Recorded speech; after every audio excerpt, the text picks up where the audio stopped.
దేవుని పరిశుద్ధ ఘననామమును బట్టి స్తోత్రం కలుగునుగాక. మన ప్రభువును మన రక్షకుడైన యేసుక్రీస్తు శ్రేష్టమైన పరిశుద్ధ ఘననామంలో మీకందరికీ శుభవందనములు తెలియజేస్తున్నాను. ప్రియులారా, దేవుని వాక్యంలో నుండి వ్రాయబడినటువంటి అమూల్యమైన వాక్య లేఖనము బట్టి దేవుణ్ణి ఎంతగానో స్తుతిస్తున్నాం. అక్కడ వ్రాయబడినటువంటి ప్రాముఖ్యమైన మాట ఏంటంటే, యెహోవా నా కాపరి, నాకు లేమి కలుగదు. దావీదు ఆత్మపూర్ణుడు, దేవుని యందు నమ్మకించినవాడు, విశ్వాసంతో నింపబడినవాడు, దేవుని మీద ఆధారపడినవాడు. ఎందుకంటే దావీదును అనేకమైన ఆపదలో నుండి దేవుడు విడిపించాడు.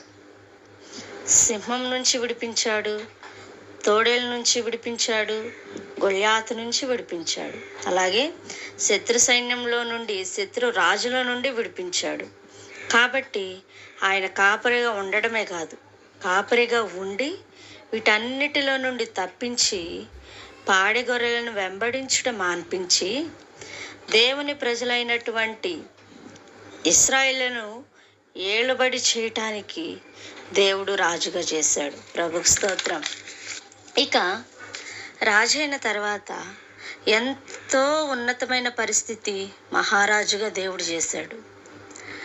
లేమి, కరువు అనేటువంటిది ఆయన లేకుండా చేశాడు. పెంటకుప్పల నుండి దీనులను పైకెత్తాడు. దేవునికి స్తోత్రం.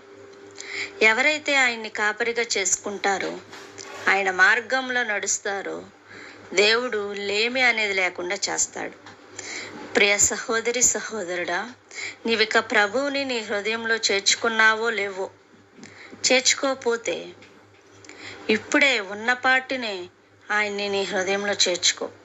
నీ కాపరిగా ఉంటాడు, నీ పరిస్థితులన్నీ కూడా మారుస్తాడు. దేవుడి పరిశుద్ధ మాటలు దీవించునుగాక. ఆమేన్. Please subscribe for more videos.